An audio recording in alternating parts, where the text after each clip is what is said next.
Hi, I'm Rebecca. I'm the Psych coach, and today I'm going to be talking to you about how to manage performance anxiety, specifically how you can kick it to the curb using techniques drawn from lots of different psychological strategies. If you employ these tips, I assure you any situation where you may have some performance anxiety, you will manage far more efficiently. So listen up. Performance anxiety can affect people in lots of areas. It's a misconception to think that performance anxiety would only happen to someone who's performing on a stage. Performance anxiety can happen when people are playing sports, not necessarily in a really competitive way either. Performance anxiety can happen if you're playing an instrument in a school orchestra. Performance anxiety can happen if you're about to have a really intimate moment with a partner. Performance anxiety can strike you if you've got to do a presentation at work. Performance anxiety can hit you if you've got to do a speech at a family gathering. There are so many situations where performance anxiety can kick in. And for some people, it can just randomly happen. You may have confidence in other areas, but it can hit you at a certain point in one aspect of your life. So here is what you can do about it. Tip number 1 is self-acceptance. Self-acceptance is the opposite to self-downing. Self-acceptance is where you recognise the fact you make mistakes, you're fallible, you will deviate from your ideals sometimes, you're not perfect, but that's all part of you. Self-downing is where you beat yourself up. You tell yourself you're useless, you're no good, you're rubbish at the particular area of performance that you are thinking about.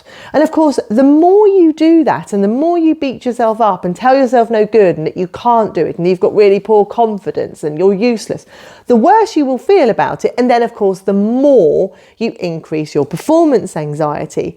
So be accepting of yourself. Accept the fact, sure, you have a bit of performance anxiety and that's okay because plenty of people do and it's perfectly possible to manage it. The worst thing you can do at this point is beat yourself up for having it.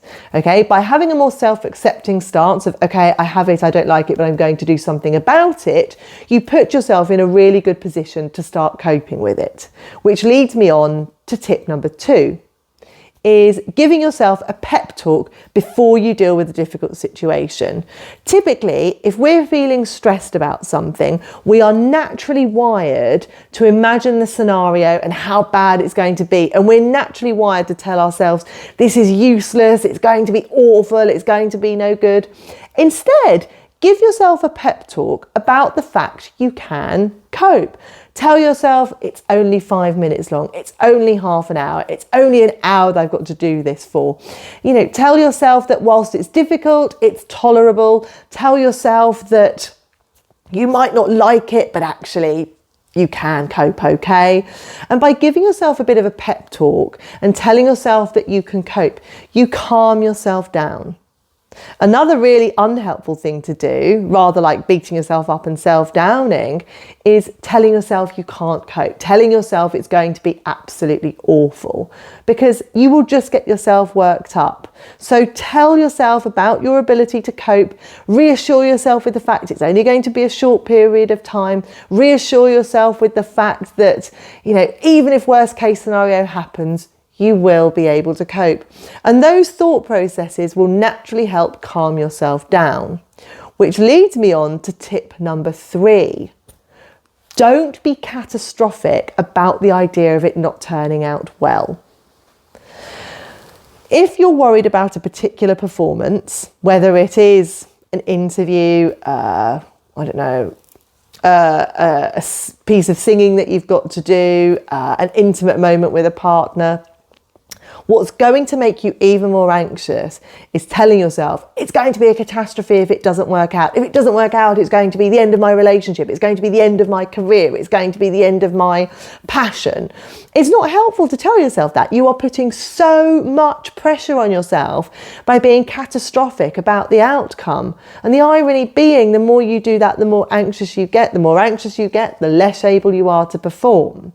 So instead of being catastrophic, tell yourself that even if the worst case scenario happens, you will be able to cope.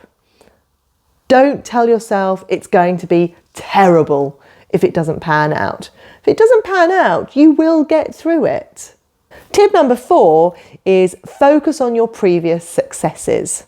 By that, I mean, think about the times where you have coped with a stressful situation. Think about the times where maybe you have performed, albeit to a smaller audience or a less important person in your life, and it's gone okay. Think about the times where maybe you have been a bit anxious, but actually you've pulled through, you maybe got a bit of anxiety, but ultimately it was okay in the end. Focus on previous successes. And I don't mean successes as in it was totally perfect. A success is if you had a bit of anxiety, but actually you still managed to get to the end of whatever it is you were trying to get through to. Because reminding yourself of your previous successes boosts your confidence. And you are looking at empirical evidence, aren't you? You are looking at very specific proof that you've coped with difficult situations before. So really play out in your mind the successes that you've had and why this situation will be no different. Tip number 5 is imagine the task going well. Let me expand on that. Try and focus on the thing you are most concerned about performing in going really well. I want you to focus on you playing that scenario out very, very vividly, in a very detailed way, playing that scenario out, almost imagining that maybe you've got some anxiety with it, but you're still able to carry on. Imagine people responding well to what you've just done. Imagine you feeling really good about it. Imagine feeling quite triumphant at the fact you had some anxiety, but you still persevered and it just calmed down. And play that scenario out, potentially a few days on a number of occasions before the actual performance comes. Because getting your mind in the right mindset of visualizing a positive outcome, visualizing it going well, visualizing yourself having the anxiety but just still gliding through it and being able to cope and not being catastrophic about the outcome will boost your confidence. And there is so much research that says when you're able to really vividly visualize the positive scenario playing out, you increase the likelihood of it going well. Because by playing out the positive scenario, you're decreasing all the negative talk that we are naturally inclined to give ourselves when we're feeling quite stressed or when we're feeling performance anxiety. So engage vividly in a positive outcome. And that means feeling the anxiety, but just being able to think, okay, I've been here, I know what this is, I can get past this. Okay, so to wrap that up and give you a reminder, engage in self-acceptance, give yourself a pep talk before the difficult scenario. Don't be catastrophic about the outcome and think it will be horrific if it doesn't turn out well and it's got to be absolutely perfect. Remind yourself of previous successes and how well you've done in other scenarios where you felt a bit of anxiety and felt a bit uncomfortable with the performance but still gone ahead. And number 5, imagine the task going well. Play out the scenario vividly in your mind of you achieving a really positive outcome. If you've enjoyed today's tips, hit the like button, subscribe to my channel, and I will give you plenty more psychological strategies that you can use day to day to improve your life.